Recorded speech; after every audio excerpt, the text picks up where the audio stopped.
नमस्कार साथियों, मैं अनमोल माटा आप सभी का स्वागत करती हूँ रूट एप्लीकेशन पे। आज की क्लास में हम लोग इंट्रोडक्शन देखने वाले हैं इंग्लिश का। आप सभी को पता होगा हमारा इंग्लिश का कोर्स लाइव पहले आ चुका है, तो हमने सोचा क्यों ना आप लोगों के लिए अब इस कोर्स को अपडेट कर दिया जाए, क्योंकि उन क्लासेस में हमने काफ़ी सारी चीज़ें सीखी थी, देखी थी, पढ़ी थी। बट हमारी टीम का हमेशा से ऑब्जेक्टिव रहता है कि टाइम टू टाइम स्टूडेंट्स को कोर्स अपडेट करके दिया जाए, ताकि लेटेस्ट एग्जामिनेशन में जो चीज़ें आ रही है वो भी कवर हो और जो स्टूडेंट्स है वो आउट ऑफ द रेस ना हो जाए। तो हमने उसी चीज को ध्यान में रखते हुए नया क्लास लेकर आ रहे हैं आप लोगों के लिए। ये जो सेशंस आप लोगों के लिए रहेंगे रिकॉर्डेड फॉर्म में रहेंगे।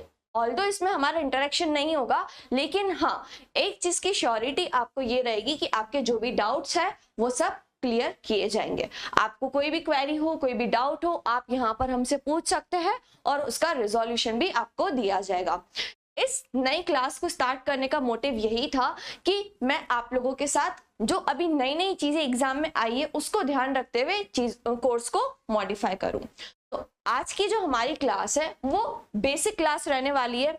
इंट्रोडक्शन, जैसा कि नाम से ही आपको समझ में आ रहा है, आज हम इंग्लिश के इंट्रोडक्शन के बारे में देखेंगे कि इंग्लिश अगर हम पढ़ते हैं एज ए सब्जेक्ट तो क्या क्या चीजों का हमको ध्यान रखना होता है, क्या क्या चीजें हमें कवर अप करनी रहती है, सो दैट हम अपनी एग्जाम को क्वालिफाई कर पाए।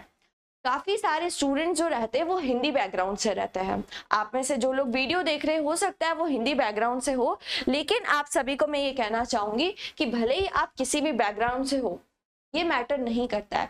आपकी विल पावर और डिटर्मिनेशन कितनी है किसी एग्जाम को क्वालिफाई करने के लिए, वो डिटरमाइन करता है कि आपको कोई सब्जेक्ट इजी लगने वाला है कि टफ लगने वाला है।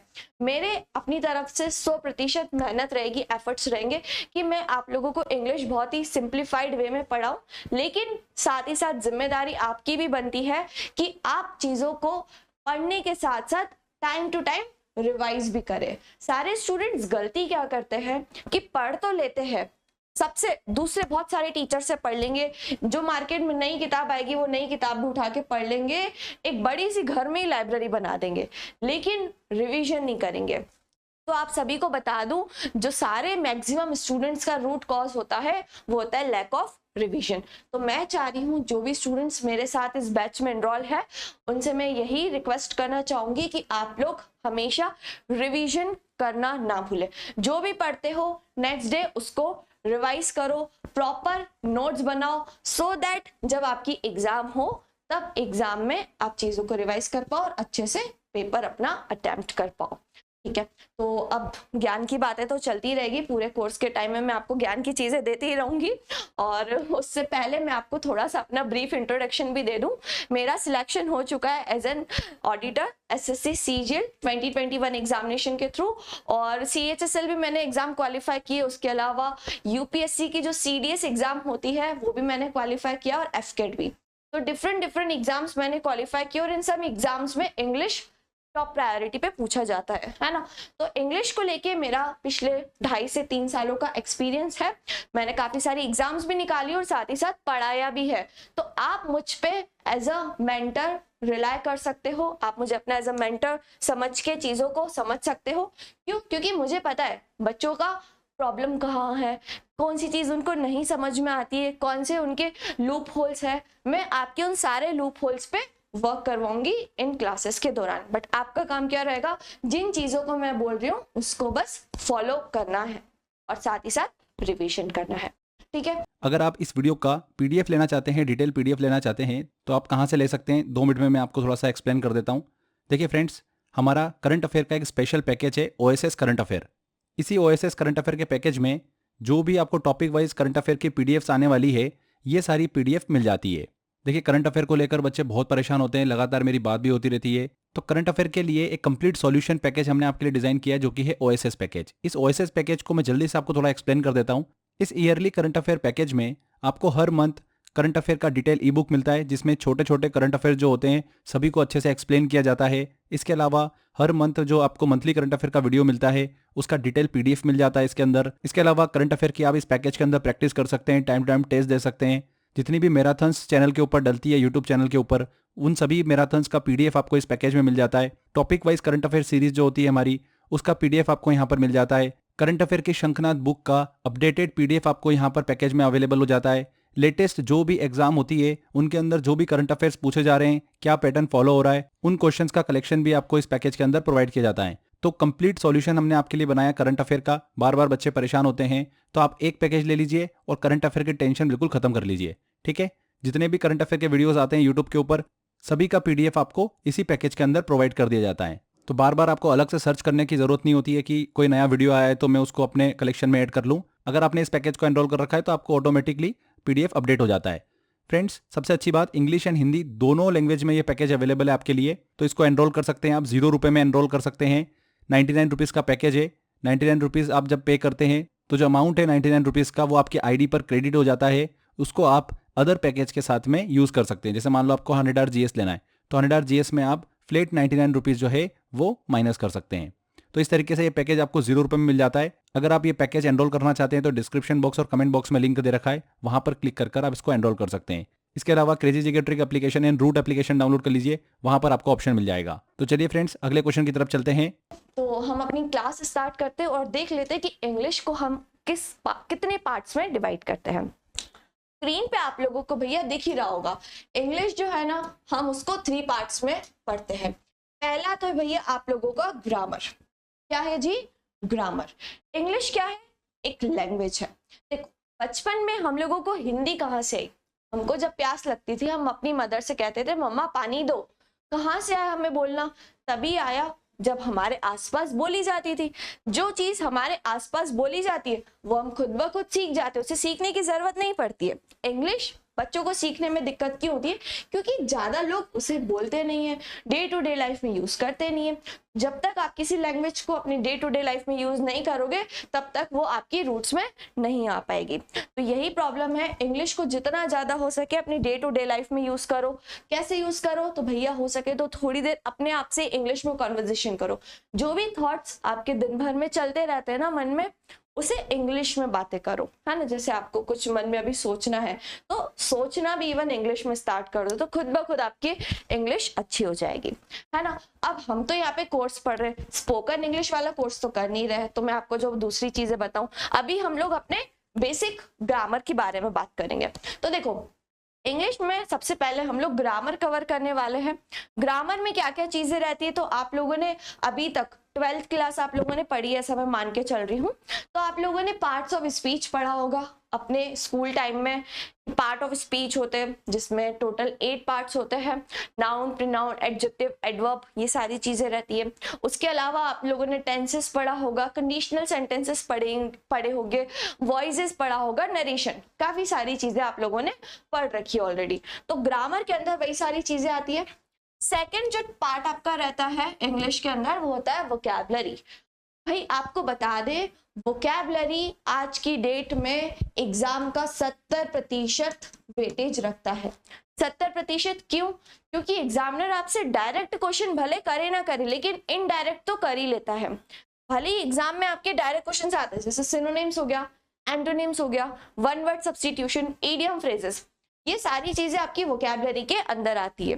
लेकिन उसके अलावा भी रीडिंग कंप्रीहेंशन, आपको ऐसे ऐसे वर्ड्स बीच में एग्जामिनर दे देगा, क्लोज टेस्ट ऐसे वर्ड्स दे देगा कि आपको पता ही नहीं है भैया। तो वोकैबुलरी सिर्फ आपकी डायरेक्ट एग्जामिन नहीं करता एग्जामिनर, इनडायरेक्टली भी चेक करता है। तो वोकैबुलरी का आप लोगों को ध्यान रखना है। अभी आगे डिटेल में मैं आपको बताऊंगी कि वोकैबुलरी हम लोग कैसे कवर करने वाले इस कोर्स में और आप लोगों को कैसे पढ़नी है। Last but not the least, reading comprehension. Reading comprehension नाम से ही समझ में आ रहा है, हमको क्या करना रहेगा, यहाँ पे समझना रहेगा, पढ़ना रहेगा, रीड करना रहेगा और उसको कंप्रीहेंड समझना पड़ेगा। तो रीडिंग कंप्रीहेंशन आप सभी को पता ही है, cloze test, unseen passage, jumble sentences, इन सबको मिला के बनता है। तो इंग्लिश का कोर्स हमने देखा 3 पार्ट्स में डिवाइड होता है। पहला ग्रामर, दूसरा वोकैबुलरी, तीसरा रीडिंग कंप्रीहेंशन। अब हम देखेंगे कि ग्रामर को हम अपने सेशन में कैसे कवर करने वाले हैं। ठीक है जी। अब ग्रामर के बारे में हम बात कर रहे हैं तो इसको अगेन मैं यहाँ पे 2 पार्ट्स में डिवाइड करूंगी। कितने पार्ट्स में डिवाइड करूंगी भैया? 2 पार्ट्स में डिवाइड करूंगी। देखो, ग्रामर जो है ना उसका फर्स्ट पार्ट जो होता है उसे हम कहते हैं फंक्शनल ग्रामर। क्या कहते हैं भाई? फंक्शनल ग्रामर, और जो दूसरा होता है उसे हम कहते हैं डिस्क्रिप्टिव ग्रामर। क्या कहते हैं? Descriptive grammar. अब इन दोनों का मतलब क्या है, जरा आइए उसे समझते हैं। फंक्शनल, नाम से ही समझ में आ रहा है, जो किसी चीज का क्या बताने का काम करे, फंक्शन, दैट मीन्स उसका रोल बताने का काम करे। तो फंक्शनल ग्रामर में हम लोग क्या क्या चीजें पढ़ेंगे? अगेन वही जो हमने आपको बताया, part of speech, parts of speech. जो पार्ट्स ऑफ स्पीच है भाई, वो आपका किसके अंतर्गत आता है? फंक्शनल ग्रामर के अंदर आता है। अब मैं पूछूं कितने पार्ट ऑफ स्पीच होते हैं, तो आप सभी मुझे बोलेंगे मैडम 8 पार्ट्स ऑफ स्पीच होते हैं। कौन कौन से होते हैं? तो फटाफट से नाम लिख लीजिए।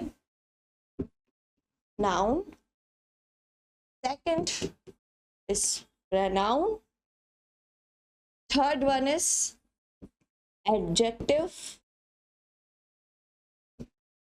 fourth one verb,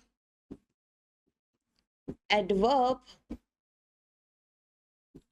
sixth is preposition, not preposition, it's preposition, seventh conjunction, और 8th जो है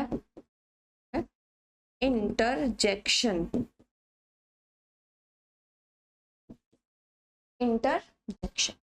तो फंक्शनल ग्रामर के अंदर हम लोगों ने देखा 8 पार्ट ऑफ स्पीच होते हैं। Noun, pronoun, adjective, adverb, verb, preposition, conjunction, interjection. ठीक है। अब उसके अलावा आप लोगों ने अपने स्कूल टाइम में 2-3 चीजें और पढ़ी होगी, तो वो क्या चीजें हैं? तो भैया वो चीज है एक आर्टिकल्स, और एक और टॉपिक होता है जो इन सब का कोलैबोरेशन होता है, इन सब को मिला के जो एक टॉपिक बनाया जाता है, जिसे हम कहते हैं सिंटेक्स। सिंटेक्स को काफी सारी बुक में सब्जेक्ट वर्ब एग्रीमेंट भी कहा जाता है। क्या कहा जाता है भैया? सब्जेक्ट का वर्ब के साथ एग्रीमेंट। सिंटेक्स को हम क्या कहते हैं भाई? सब्जेक्ट वर्ब एग्रीमेंट कहते हैं। तो जितनी चीजें मैंने यहाँ लिखी है, ये सारी किसके अंदर कवर होगी? आपकी फंक्शनल ग्रामर के अंदर कवर होगी। आई होप आपको यहाँ तक की बात अच्छे से समझ में आ गई होगी। आगे बढ़ते हैं और देखते हैं डिस्क्रिप्टिव ग्रामर। डिस्क्रिप्टिव ग्रामर के अंदर हम क्या क्या चीजें पढ़ेंगे? आपकी जो क्लासेस है ना, वो भी भाई ऐसे ही चलने वाली है। सबसे पहले हम क्लास में नाउन पढ़ेंगे, प्रोनाउन, एडजेक्टिव, वर्ब, जिस तरीके से लिखा हुआ है इस तरीके से ही हम अपनी चीजें आगे कंटिन्यू करने वाले हैं। ठीक है। जैसे ही फंक्शनल ग्रामर आपका खत्म हो जाएगा, उसके बाद हम लोग देखेंगे डिस्क्रिप्टिव ग्रामर। अब डिस्क्रिप्टिव ग्रामर में क्या क्या चीजें हैं, तो आप लोग बचपन से पढ़ते आ रहे हो। कौन सी चीज? टेंस। क्या पढ़ते आ रहे हो भैया? टेंस। 3 प्रकार के टेंस होते हैं, सभी को पता होगा, present, past and future.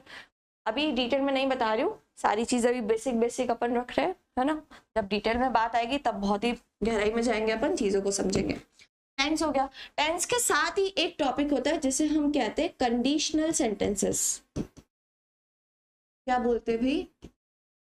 Conditional sentences. उसके अलावा थर्ड पार्ट होता है जिसे हम कहते हैं वॉइस। 2 टाइप की वॉइस होती है, एक्टिव वॉइस और पैसिव वॉइस। वॉइसेस आप लोगों ने ऑलरेडी पढ़ रखा होगा। Fourth one is narration. Narration. और एक छोटा सा पिद्दू सा टॉपिक है जिसे हम कहते हैं क्वेश्चन टैग। क्या कहते हैं भैया? Question tag. तो डिस्क्रिप्टिव ग्रामर के अंदर आप लोगों की ये सारी चीजें रहेगी। ठीक है। पहले हम अपनी क्लास में फंक्शनल ग्रामर कंप्लीट करेंगे, देन उसके बाद हम लोग डिस्क्रिप्टिव ग्रामर की तरफ प्रोसीड करेंगे। जितने भी एग्जाम्पल मैं आप लोगों को ड्यूरिंग द क्लास दूंगी, सभी लेटेस्ट एग्जाम में पूछे गए एग्जाम्पल्स रहेंगे और सारी चीजें लेटेस्ट पैटर्न के अकॉर्डिंग रहेगी। ठीक है। ये तो बात हम लोगों ने कर ली किस चीज की? ग्रामर की, कि ग्रामर को हम लोग कैसे पढ़ने वाले हैं अपनी क्लास में। अब आगे बढ़ते भैया वोकैबुलरी। वोकैबुलरी जैसे कि मैंने आपको बताया 70% वेटेज रखती है आपकी एग्जाम में। तो बट ऑब्वियस भैया इतना भारी टॉपिक है तो हल्के में तो ले सकते नहीं है। जब भारी टॉपिक है तो बट ऑब्वियस इसको पढ़ना भी हमें बहुत ज्यादा पड़ेगा as compare to other topics. Am I right? तो वोकैबुलरी को पढ़ने के लिए आपको क्या क्या चीजें ध्यान में रखनी है और वोकैबुलरी किस किस तरीके से पूछी जाती है वो मैं आपको बता देती हूँ। देखो, वोकैबुलरी एग्जामिनर बहुत सारे तरीके से पूछता है। सबसे फर्स्ट वन जो है वो है सिनोनिम्स। इसे हम क्या कहते हैं? सिनोनिम्स। सिनोनिम्स को हिंदी में आप समानार्थी भी कहते हो। नेक्स्ट है आपका एंटोनिम्स। एंटोनिम्स को हिंदी में क्या बोलते हैं भैया? विलोम। विलोम अर्थ वाले शब्द बचपन में पढ़े हैं आप लोगों ने, है ना? सिनोनिम्स हो गया, एंटोनिम्स हो गया। उसके बाद आता है आपका one word substitution. One word substitution, नाम से ही समझ में आ रहा है, जो एक लाइन को किससे सब्स्टिट्यूट कर दे? वन वर्ड से सब्स्टिट्यूट कर दे। तो वन वर्ड सब्स्टिट्यूशन भी आपका किसका पार्ट है? वोकैबुलरी का पार्ट है। Fourth one is idioms and phrases. मुहावरे और लोकोक्तियां पढ़ा है हम लोगों ने, वही है, कुछ नया नहीं। Bird's eye view, stone's throw, ये सब आपकी क्या है? Idioms and phrases. ये भी किसके अंदर कवर होती है? वोकैबुलरी के अंदर ही कवर होती है। उसके अलावा एक होते हैं होमोनिम्स। क्या होते हैं भैया? होमोनिम्स। होमोनिम्स मतलब वो वाले वर्ड्स जो दिखते तो सेम है लेकिन उनका मतलब क्या होता है? अलग अलग। प्रोनाउंसिएशन भी ऑलमोस्ट सेम होता है। जैसे मैं आपके सामने एक एग्जांपल बोलूं, एक्सेप्ट एंड एक्सेप्ट। स्पेलिंग लिख के बताती तो समझ आएगा शायद। मैंने लिखा एक्सेप्ट और दूसरा लिखा एक्सेप्ट। एक्सेप्ट और एक्सपेक्ट ऑलमोस्ट इनका प्रोनाउंसिएशन कैसे? सेम सेम है, लेकिन ये दोनों वर्ड का मतलब क्या है? अलग अलग है। तो होमोनिम्स भी किसी के अंदर आते हैं? वोकैबुलरी के अंदर आते हैं। दूसरा, वोकैब चेक करने के लिए एग्जामिनर आपसे डायरेक्ट क्वेश्चन दे देता है, miss spelled. Miss spelled word मतलब आपको 4 स्पेलिंग्स लिख के दे देगा, कोई भी वर्ड की 4 स्पेलिंग लिख के दे देगा और आपको जो सही स्पेलिंग है उस पे मार्क करना रहेगा। ठीक है, तो कौन कौन सी चीजें हमने देख ली? सबसे first synonyms, antonym, one word, idiom phrases, homonyms and sixth is miss spelled word. ठीक है, ये वाली चीज भी किसके अंदर आ गई? वोकैबुलरी के आ गई। उसके अलावा भी हम लोग काफी सारी चीजें देखते हैं वोकैबुलरी में। जैसे मैं बोलूं फ्रेजेस, फ्रेजेस कौन कौन से फ्रेजेस? तो आप बोलोगे, जैसे मैंने इधर लिखा put off, give up, turn off, turn off, look up, ये सब क्या है आपके भाई? ये सब आपके फ्रेजेस है। ठीक है, तो ये सारे फ्रेजेस भी आपको पढ़ने रहते हैं, एग्जाम में काफी बार पूछे जाते हैं। तो वोकैबुलरी के इतने सारे डायमेंशन है, एग्जामिनर आपसे इतनी सारी जगहों से वोकैबुलरी पूछता है। अब वोकैबुलरी को याद करने का तरीका क्या है वो मैं आपको बता दूं। तो भैया वोकैबुलरी आप सभी लोग जिस भी एग्जाम की तैयारी कर रहे हो तो उस एग्जाम के पिछले जो 5 साल के पेपर है ना वो उठा के देख लो। जैसे अगर मैं बात करूं एसएससी की, तो एसएससी तो बहुत सारी एग्जाम लेता है, सीजीएल लेता है, सीएचएसएल, एमटीएस, सीपीओ हो गया, जीडी हो गया, स्टेनोग्राफी हो गया। अगर 5 साल की बात करोगे तो एक साल में 6 टाइप के एग्जाम्स हो रहे हैं। तो सोचो पिछले 5 साल में 6 5 से 30 आपको ईयर्स के क्वेश्चंस हो जाएंगे। किसमें? सिर्फ वोकैबुलरी के लिए। तो अगर आप उतना भी कवर कर लेते हो ना तो वो भी मोर देन इनफ है। आप 90% स्टूडेंट से आगे हो जाओगे, काफी ज्यादा आगे हो जाओगे अगर आप सिर्फ और सिर्फ पिछले 5 साल के क्वेश्चन पेपर ही कर लेते हो तो। लेकिन बच्चों से वो भी नहीं होता है, क्या करें, बट कोई बात नहीं, हम आपको यहाँ पे करा के रहेंगे। अब वोकैबुलरी को करने के ना तरीके बहुत अलग अलग होते हैं याद करने के। आपको इन क्लासेस के थ्रू जो मैं वोकैबुलरी पढ़ाने का सोचा है, मैंने सोचा है रूट वर्ड के थ्रू पढ़ाऊं। अब आप बोलोगे मैम रूट वर्ड क्या होता है? तो रूट वर्ड आपको बता दे, रूट नाम से ही समझ में आ रहा है कि उस वर्ड की उत्पत्ति कहाँ से हुई थी, उसे हम कहते हैं रूट वर्ड। रूट वर्ड के थ्रू काफी सारी वोकैब आप लोग कवर कर लेते हो और जो बची कुची रहती है वो तो भैया आपको अलग से पढ़ के ही करनी रहेगी। ठीक है, अदरवाइज मैंने आपको बता दिए, आप प्रीवियस 5 ईयर एग्जाम के क्वेश्चन पेपर ले सकते हो और अपना सिलेबस वोकैबलरी का। जब तक मैं आपका ग्रामर कंप्लीट कराऊंगी तो ऐसा नहीं कि बैठ के आप ग्रामर ही पढ़े जा रहे हो। एग्जाम आ रही है पास में, बहुत ही सारी एग्जाम्स पाइल्ड अप है, लाइन अप है काफी सारी एग्जाम्स, तो आपको टाइम वेस्ट नहीं करना है। ग्रामर के साथ साथ वोकैबलरी भी अपनी स्ट्रॉन्ग करनी है। जितना हो सके दिन में 1 घंटा तो वोकैबलरी को देना ही है। जब मैं तैयारी करती थी मुझे याद है कि मेरा फिक्स होता था, उठते से ही सबसे पहला काम मेरा होता था वोकैबलरी। और सबसे पहले मैं क्या करती थी, जो मैंने लास्ट डे पे पढ़ रखी ना उसको पहले रिवीजन करना है, उसको रिवीजन करना है, उसके बाद ही नए वर्ड्स को हाथ लगाना है। ऐसा नहीं कि एक काम अंध में दूसरा पंध में, ऐसे नहीं करने का है। दोनों हमको चीजें साथ में लेके चलनी है। जो हमने प्रीवियस डे पे पढ़ा है उसका रिवीजन करो और फिर नया भी साथ में पढ़ते जाना है। तो वोकैबलरी इस तरीके से आप लोगों की रहती है। और नेक्स्ट आप लोगों का रीडिंग कंप्रीहेंशन, ये आपका थर्ड पार्ट। तो रीडिंग कंप्रीहेंशन किन किन चीजों से मिलके बना होता है पहले हम वो देख लेते हैं, फिर मैं आपको बताऊंगी कि क्लास में हम लोग कैसे पढ़ने वाले। सबसे पहले आपका होता है unseen passage. Unseen passage. Next आपका क्या है भैया, para jumbles. Para jumbles, PQRS, ये ऐसे हम लोग sentence rearrangement,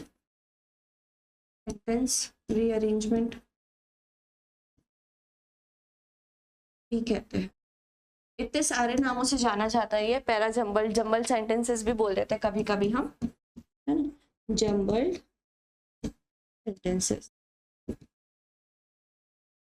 para jumbles, PQRS, sentence rearrangement, jumble sentences, 4 नाम है लेकिन एक ही काम है। ठीक है, आपको क्या करना होता है, सारे सेंटेंसेस को जोड़ तोड़ के पूरा प्रॉपर ऑर्डर में अरेंज करना होता है। Last but not the least is cloze test. Cloze test spelling याद रखना, एस नहीं है यहाँ पे, क्या है, जेड है। ठीक है, अब अनसीन पैसेज तो आप लोगों ने करा ही होगा, आप लोग 12th की एग्जाम दे के आए हो, दैट मीन्स आप लोगों ने अनसीन पैसेज काफी बार एग्जाम में किया होगा।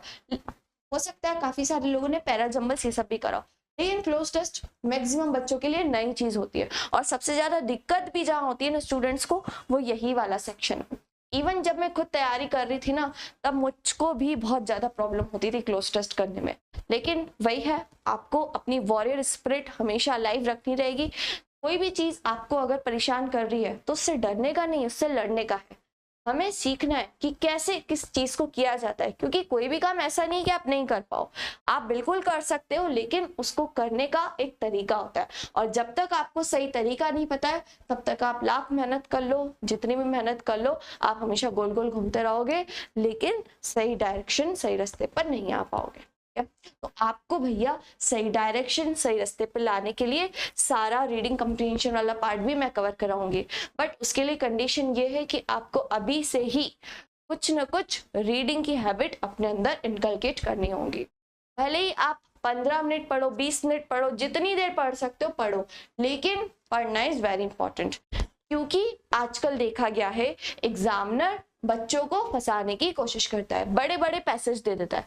अब आप लोगों ने आज तक रीडिंग करी ही नहीं है, आपके अंदर पढ़ने का स्टैमिना ही नहीं है, आप एक पैराग्राफ पढ़ते हो, उसके बाद दिमाग घूमने लग जाता है कि क्या बोला है, फिर वापस नेक्स्ट पैराग्राफ, फिर उसके बाद 5-5 क्वेश्चंस दिए, उनका आंसर देना है। दैट मीन्स हमको बहुत ज्यादा अटेंटिव रहना पड़ेगा।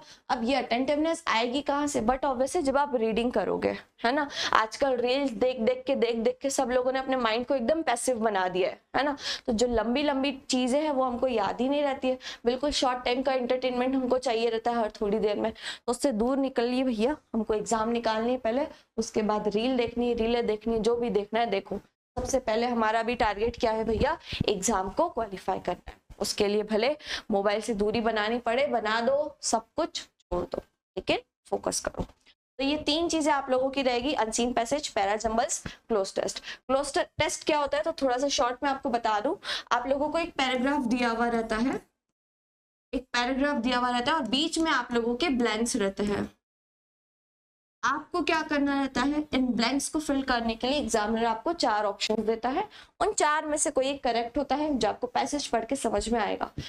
शॉर्ट ट्रिक्स मैं आप लोगों को बताऊंगी कैसे होती है, क्लोज टेस्ट को करने की अप्रोच क्या होती है वो भी मैं आपको क्लास में बताऊंगी। सारी चीजें आप लोगों की क्लास में होती रहेगी, टेंशन लेने की बात नहीं है। लेकिन उसके पहले बस यही कि आपको करना क्या है, कल से, आज से ही भले कल करे सो आज से ही स्टार्ट कर दो। सबसे पहले 1 घंटा वोकैबुलरी को देना है और उसके अलावा 15 से 20 मिनट कम से कम, ज्यादा से ज्यादा जितना देना है दो, लेकिन कम से कम 15 से 20 मिनट रीडिंग को देना है। आई एम डेफिनेटली श्योर कि आप 2 महीने बाद अपने अंदर चेंजेस ना देखो तो, 2 महीने तो मैंने इवन ज्यादा ही बोल दिया, आप 20 डेज के अंदर ही अपने अंदर चेंज देखोगे कि आपकी वोकैबुलरी और रीडिंग कॉम्बिनेशन कितना ज्यादा इंप्रूव हो गया है सिर्फ और सिर्फ ये 2 चीजें करने से। तो इस बात को गठान बांध लो कि अगर इंग्लिश में पकड़ बनानी है तो भैया वोकैबुलरी और कंप्रीहेंशन पे मेहनत खुद से ही करना शुरू करनी पड़ेगी आपको। ठीक है, भले ही कोई फैकल्टी कितना भी कह ले मैं करा लूंगा, मैं आपकी हेल्प करवा दूंगा, लेकिन याद रखना मेरा खुद का एक्सपीरियंस है और सच बात कहूंगी आपसे, भले कड़वी लगे, cloze test, para jumble, unseen passage कोई फैकल्टी आपको नहीं करा सकता। बस आपको एक गाइडेंस, एक रास्ता दिखाया जा सकता है, लेकिन उस पर चलना आप ही को पड़ेगा, आप ही को मेहनत करनी पड़ेगी। आपको ही एक दिन में कम से कम 10-10 क्लोज टेस्ट लगा के देखने पड़ेंगे। मुझे याद है मैं अपने टाइम पे जब मेरे मार्क्स नहीं आते थे क्लोज टेस्ट में, फ्रस्ट्रेट हो जाती थी मैं, तो एक दिन तो मैंने छोड़ दिया, फिर नेक्स्ट डे पूरे फुल डेडिकेशन मोटिवेशन के साथ एक दिन में 20 क्लोज टेस्ट लगाया। मतलब देखूं कैसे नहीं बन रहे हैं भैया। रीडिंग स्किल्स डेवलप करी, डेली में आधा घंटा न्यूज़पेपर पढ़ती थी। न्यूज़पेपर पढ़ने की हैबिट डालो, जो भी सेक्शन आपको अच्छा लगता है उस सेक्शन को पढ़ो। आई एम डेफिनेटली श्योर कैसे आप लोगों के मार्क्स इंप्रूव नहीं हो रहे आरसी वाले सेक्शन में, है ना। तो इतनी चीज़ों का आप लोगों को ध्यान रखना है। आई होप आप लोगों को मैं यहाँ तक अच्छे से समझा पाई। अब आगे बढ़ते हैं हम लोग और अपने कोर्स को स्टार्ट करते हैं। बेसिक इंट्रोडक्शन वाली चीज़ें हम लोगों ने देख ली कि कैसे हम लोग अपने कोर्स को कवर करने वाले हैं। सबसे पहले हम लोग ग्रामर कंप्लीट करेंगे, देन वोकैबुलरी और आखिरी में आरसी वाला पार्ट कवर करेंगे। आरसी में मैं आपको सारी चीज़ें कराऊंगी, प्रीवियस ईयर क्वेश्चंस भी इवन डिस्कस कराऊंगी क्लास में। सीडीएस का हो एग्जाम, एफकेट का हो, कोई भी एग्जाम की आप तैयारी कर रहे हो, इवन बैंकिंग की भी तैयारी कर रहे हो, सारी टाइप की चीज़ें मैं आपको यहाँ पे प्रैक्टिस कराऊंगी। ओके जी, चल तो अब आगे बढ़े उससे पहले हम ये देख लेते हैं कि एग्जामिनर किस किस टाइप के क्वेश्चंस आपसे एग्जाम में पूछता है। तो यहाँ पे जैसे कि अगर मैं बात करूँ एसएससी की जो प्रीलिम्स वाली एग्जाम होती है ना, उसमें 25 क्वेश्चंस आते हैं। आप सभी ने एग्जाम अगर दी हो या आने वाले टाइम में आप देने वाले हो तो यहाँ पे वेटेज लिखा हुआ है। स्पॉटिंग एरर्स या एरर डिटेक्शन दोनों चीजें सेम होती है। इसके 2 से 3 क्वेश्चन बनते हैं। सेंटेंस इंप्रूवमेंट क्या होता है भैया? सेंटेंस इंप्रूवमेंट दैट मीन्स आपको एक सेंटेंस दे दिया जाएगा, किसी पर्टिकुलर पार्ट पे आपको अंडरलाइन कर दी गई होगी, उस अंडरलाइन वाले पार्ट को आपको इम्प्रूव करके सही ऑप्शन बताना होता है और उसके लिए भी आपके पास एग्जामिनर 4 ऑप्शंस देता है, 4 में से कोई आपका एक करेक्ट होता है। नेक्स्ट है filling the blanks. Filling the blanks कभी कभी आपका ग्रामर बेस्ड या वोकैबुलरी बेस्ड जैसा एग्जामिनर का मन हो वैसा आ जाता है। सेंटेंस रीअरेंजमेंट अभी बता ही दिया। आरसी 5 क्वेश्चन फिक्स है इसके। Active passive 2 question. Narration, synonyms, antonyms, idiom phrases, 1 word misspelled. तो ये आपका पैटर्न रहता है बेसिक जो एग्जाम में पूछे जाते हैं 25 क्वेश्चंस उसके लिए, ठीक है। उसके अलावा अगर आप कोई दूसरी एग्जाम की तैयारी कर रहे हो तो पैटर्न बटा वैसे आप उस एग्जाम का देख के करोगे ही, है ना। चलिए, तो ये सारी चीजें हमने देख ली। अब हम अपना कोर्स स्टार्ट कर रहे हैं। तो कोर्स स्टार्ट करें तो आज की क्लास में छोटी छोटी चीजें देखेंगे हम। ये देखेंगे कि सेंटेंस क्या होता है, सेंटेंस कितनी चीजों से मिलकर बना हुआ होता है। अब उन चीजों को हम डिस्कस करेंगे, फटाफट से देखते हैं। फर्स्ट लिखा है सेंटेंस। सेंटेंस क्या होता है? मैं पूछूं आपसे भैया सेंटेंस क्या होता है तो आप बोलोगे मैडम, मैंने इधर एग्जांपल लिखा, Ram likes to play football. Ram likes to play football, मैंने ये लिखा।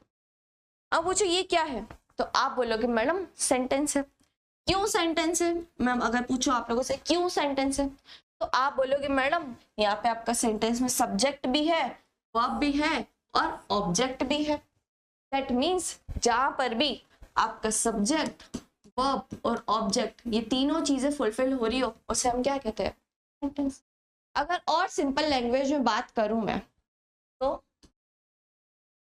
Group of words which convey complete meaning। यहाँ पे कुछ ग्रुप ऑफ वर्ड्स लिखे हुए थे और वो ग्रुप ऑफ वर्ड्स मुझे कुछ मीनिंग दे रहे थे। Group of words which convey complete meaning या फिर कंप्लीट सेंस, उसे हम क्या कहते हैं भैया, सेंटेंस कहते हैं। ठीक है, अगर मैं यहाँ पे सिर्फ ऐसा लिख दूं इन द गार्डन, क्या लिख दूं, इन द गार्डन, तो क्या बात समझ में आ रही है आपको? आप पूछिए इन द गार्डन, क्या ये सेंटेंस है? Is it a sentence? आप बोलोगे नहीं मैम, इन द गार्डन क्या है? कोई यहाँ पे सब्जेक्ट नहीं, कोई ऑब्जेक्ट नहीं, काम कौन कर रहा है, किसके बारे में बात हो रही है, क्या किया जा रहा है, कुछ समझ में आ रहा है? कुछ भी नहीं समझ में आ रहा है। दैट मीन्स वो ग्रुप ऑफ वर्ड्स जो हमें एक कंप्लीट सेंस दे, उसे हम क्या कहते हैं भैया, सेंटेंस कहते हैं। ठीक है, दूसरा सेंटेंस की डेफिनेशन को आप लिख सकते हो, सेंटेंस की डेफिनेशन को लिख सकते हो, सेंटेंस इज अ meaningful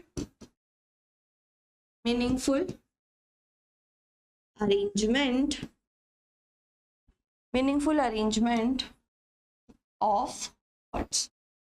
ये दो डेफिनेशंस मैंने आप लोगों के लिए लिखी है।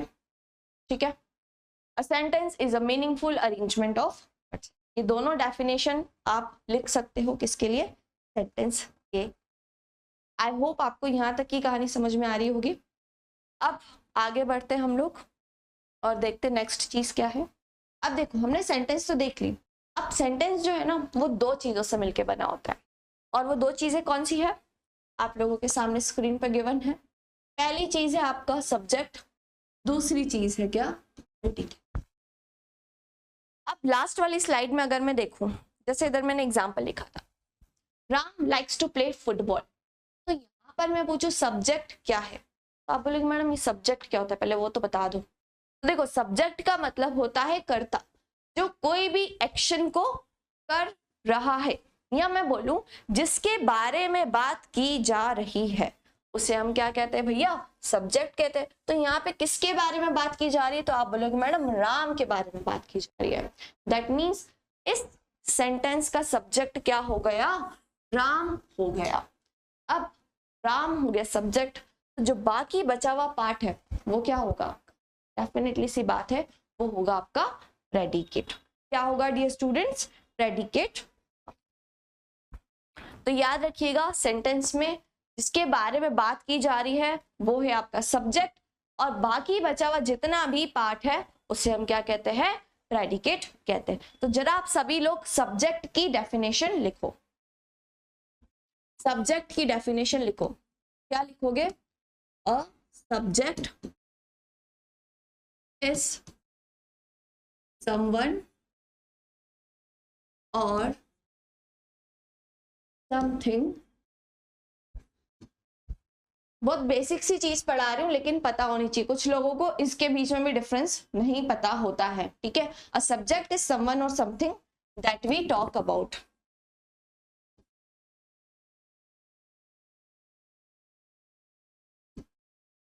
अब मैं आप लोगों से पूछूं कि भैया सेंटेंस में सब्जेक्ट का काम कौन कौन कर सकता है। अब मैं आप लोगों से पूछूं, सेंटेंस, अगर आपका एक सेंटेंस है तो उसमें सब्जेक्ट कौन हो सकता है, तो वो कौन हो सकता है, ओनली नाउन, प्रोनाउन और इक्विवेलेंट, नाउन इक्विवेलेंट।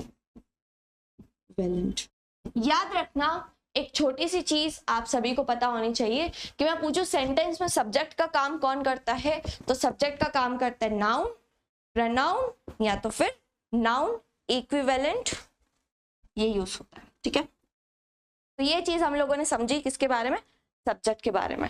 अब हम लोग एक एग्जाम्पल लिख रही हूँ, आप मुझे उसमें बताना कि सेंटेंस में सब्जेक्ट क्या है और प्रेडिकेट क्या है। ठीक है, मैंने इधर लिखा gold, gold is the costliest metal, gold is the costliest metal। तो अब आप मुझे बताओ सेंटेंस में सब्जेक्ट क्या है और प्रेडिकेट क्या है। आई होप आप लोगों ने आइडेंटिफाई कर लिया होगा कि ये जो गोल्ड है ना वो सब्जेक्ट है, और जो बाकी बचा हुआ पार्ट है वो क्या है, आपका प्रेडिकेट है। ठीक है, इतनी चीज फटाफट से नोट डाउन कर लो, आगे बढ़ते हैं अपन। प्रेडिकेट की डेफिनेशन अगर लिखनी हो तो लिख लो, ऑल्दो आपको समझ में आ ही गया होगा, रिक्वायर्ड तो नहीं बट फिर भी लिख लो। A predicate is what we talk about the subject. A predicate is what we talk about the subject. अब predicate is what we talk about the subject. Predicate वो होता है जो सब्जेक्ट के बारे में इंफॉर्मेशन देता है। जैसे मैंने इधर एक और एग्जांपल लिख लिया, Mona can speak many languages.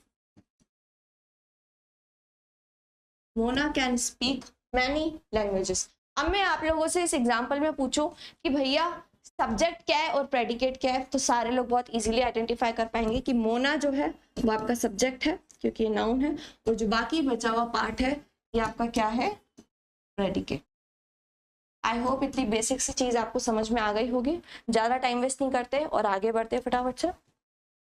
यहाँ पे कुछ एग्जाम्पल लिखे हुए हैं, इन एग्जाम्पल को आपको खुद ही सेपरेट करके बताना है कि कौन सा सब्जेक्ट है और कौन सा प्रेडिकेट है। ठीक है, कल की क्लास स्टार्ट होगी उससे पहले मैं आप लोगों को इसके आंसर्स बता दूंगी, बट पहले आप लोगों को खुद से कोशिश करनी है इन एग्जाम्पल्स को सॉल्व करने की। ठीक है, आपको इन 10 एग्जाम्पल्स में सेपरेट करना है कौन सा सब्जेक्ट है और कौन सा प्रेडिकेट है। ठीक है, सारे एग्जाम्पल्स को आप लोग कॉपी में नोट डाउन कर लीजिएगा। अब आगे बढ़े उससे पहले एक छोटी सी चीज और आप लोगों को क्लियर होनी चाहिए कि भैया कभी कभी मैं आपको जब नाउन पढ़ाऊंगी, प्रोनाउन पढ़ाऊंगी, हो सकता है मैं एक वर्ड यूज कर लूँ फ्रेज, ये एक फ्रेज है, ये क्लॉज है, तो आपको पता तो होना चाहिए ना कि ये फ्रेज और क्लॉज होता क्या है, ये किस फरसात की जड़ है ना। तो फ्रेज और क्लॉज को हम लोग पढ़ रहे हैं। ठीक है, अब हम किसको पढ़ रहे हैं, फ्रेज और क्लॉज को। तो सबसे पहले हम किस चीज को देखेंगे, फ्रेज को देखेंगे। फर्स्ट स्लाइड पे मैंने आप लोगों को एक चीज लिख दी थी, क्या लिख दी थी, इन द गार्डन। मैंने आपसे पूछा था कि भैया इन द गार्डन क्या होता है, ये सेंटेंस में सब ये सेंटेंस है कि क्या है, तो आपने ये क्लैरिफाई किया था कि भैया ये सेंटेंस नहीं है। तो मैं पूछू ये क्या है, इन द गार्डन क्या है, तो आप बोलोगे मैडम इसमें 2 से ज्यादा वर्ड दिख रहे हैं लेकिन इसका सेंस क्लियर नहीं हो रहा है कि नहीं। तो फ्रेज का डेफिनेशन वही है। फ्रेज क्या है, phrase is a group of words. A phrase is a group of words which does not convey, जो हमको कन्वे नहीं करता है। क्या कन्वे नहीं करता है, complete sense. Group of words होता है लेकिन ये हमको कंप्लीट वाला सेंस नहीं देता है। ठीक है, और याद रखना जब ये कंप्लीट सेंस नहीं देता है तो इसमें ना तो सब्जेक्ट होता है ना तो प्रेडिकेट होता है। ठीक है, तो लिख लो, इट डजंट हैव सब्जेक्ट और प्रेडिकेट। ना तो इसमें कोई सब्जेक्ट है ना तो कोई प्रेडिकेट है। दिख रहा है क्या आपको इन द गार्डन इस एग्जाम्पल में कोई सब्जेक्ट या फिर कोई प्रेडिकेट दिख रहा है क्या? आप बोलोगे मैडम बिल्कुल नहीं दिख रहा है। ठीक है, चल अब मैं एक एग्जाम्पल लिख रही हूँ, उसमें आइडेंटिफाई करके बताना कि फ्रेज क्या है। ठीक है, ये एग्जाम्पल लिखा मैंने, इट टुक टाइम, इरेज कर देती हूँ,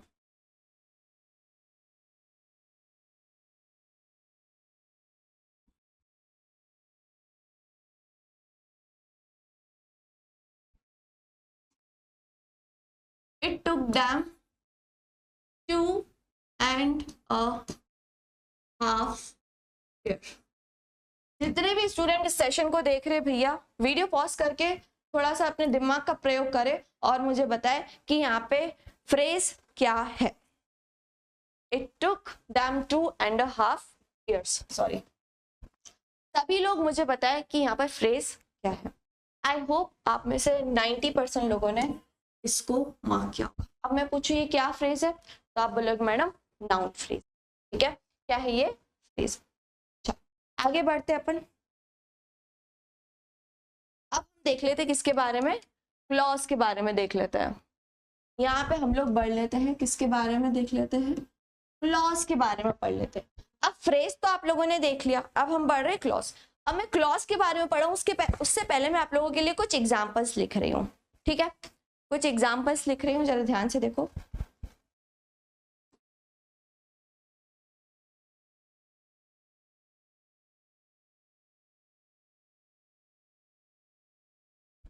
He has a chain of gold। क्या लिखा मैंने, He has a chain of gold। अब इसी बात को मैं थोड़ा ऐसे लिख लेती हूँ,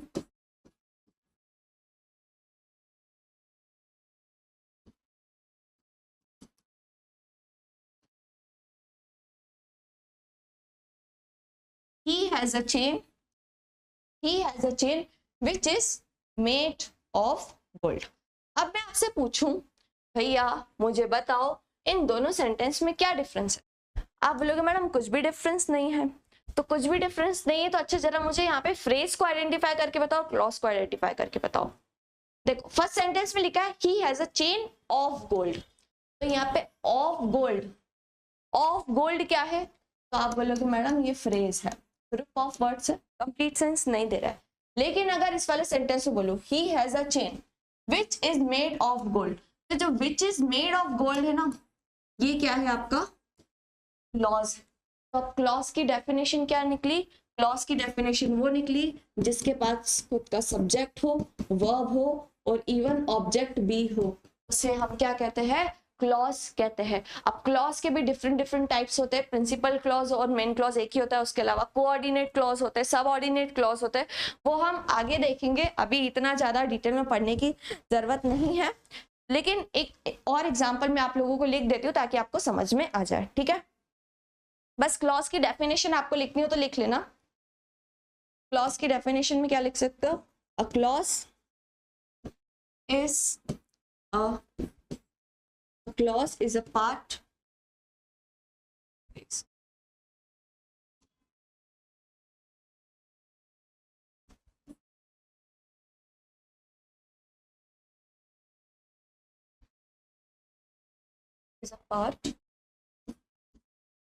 sentence. Clause is a part of sentence having its own subject and predicate। Clause sentence का वो पार्ट होता है जिसका खुद का सब्जेक्ट और प्रेडिकेट होता है। जैसे हमने यहाँ पे देखा which is made of gold, तो विच हो गया आपका क्या, subject, is made of gold ये क्या हो गया आपका प्रेडिकेट। तो ये पूरा का पूरा ये क्या हो गया आपका क्लॉज हो गया। क्या हो गया भैया, क्लॉज हो गया, ठीक है। अब एक और एग्जांपल आप लोगों के सामने मैं लिख देती हूँ ताकि आप आइडेंटिफाई कर पाओ कि क्लॉज क्या है और फ्रेज क्या है, ठीक है। जैसे मैंने इधर एग्जांपल लिखा,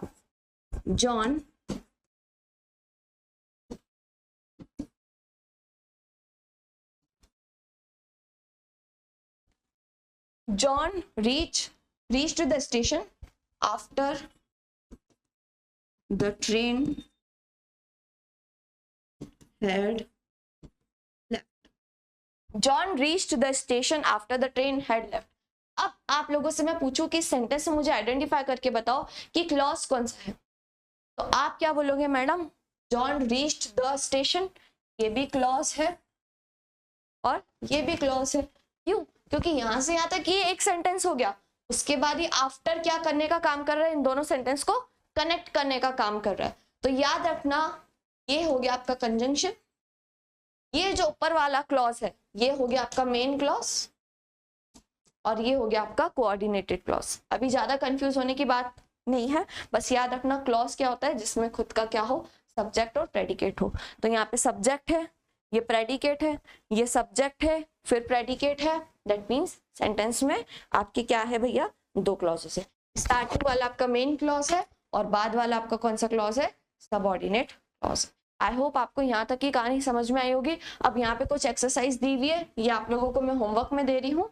यहाँ पर आपको आइडेंटिफाई करके बताना है कि फ्रेज कौन कौन से है।